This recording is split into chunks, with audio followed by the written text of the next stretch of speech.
Hi. Hi. Woman verse of the day. My name is Brandon Hathaway. I'm the preacher here at the Westside Church of Christ in Owensboro, Kentucky. I want to thank you for joining me today as we open up the Bible and study the Word of God. Today we're in Titus chapter 3, looking at verses 1 and 2. Titus chapter 3, looking at verses 1 and 2. It reads here, says, remind them to be subject to rulers, to authorities, to be obedient, to be ready for every good work.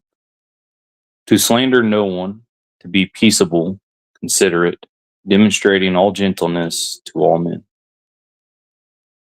And so as Paul continues to write to Titus here, he again makes the reminder to them of being subject, being submissive. And so, I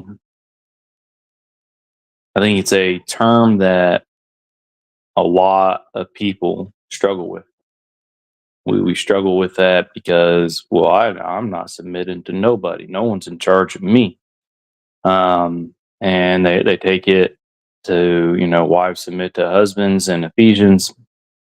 Well, he's not in charge. He can't do whatever he wants. And so we're reminded here that one, we're all in submission, right? We're all to be subject to rulers and authorities, to be obedient.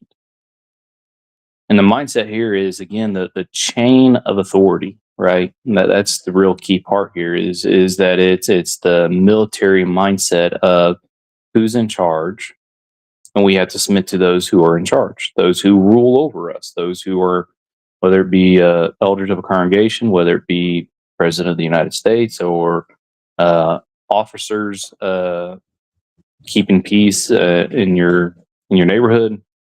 We submit to those of authority. We're obedient to the commands. As long as they're not commanded us to sin and to do something evil and wrong, then we're to be subject to the rulers.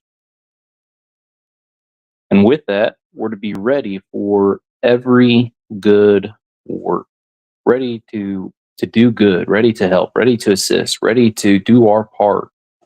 And of course, doing all things wholeheartedly as unto the Lord, as we read in Colossians. And then it goes further in verse 2. And again, we can easily get caught up in doing this, right? To especially our leaders, as we just got done talking about them, says to slander no one. How often do we go forth and talk behind others' backs, to slander other people, to slander our rulers? Again, discussing the decisions and rules, which way they should have went, which way they did go. That's not necessarily going forth and talking about those things. But when you just simply sit there and talk evil about others, and you talk bad about their name, you talk bad about this, you slandering their name, to be peaceable, considerate, demonstrating all gentleness to all men. And so we need to be gentle unto others and make sure that we live peaceable with one another, remembering that our goal is to get to heaven. Verse 3 is another good verse. Take time to read the rest of the chapter here in Titus chapter 3. It goes into reminding ourselves that we once were in the wrong, and we need to remember that as we try to help others get in the right. So I want to thank you again. Hope everybody has a blessed day. If the Lord's willing, I'll talk to you later.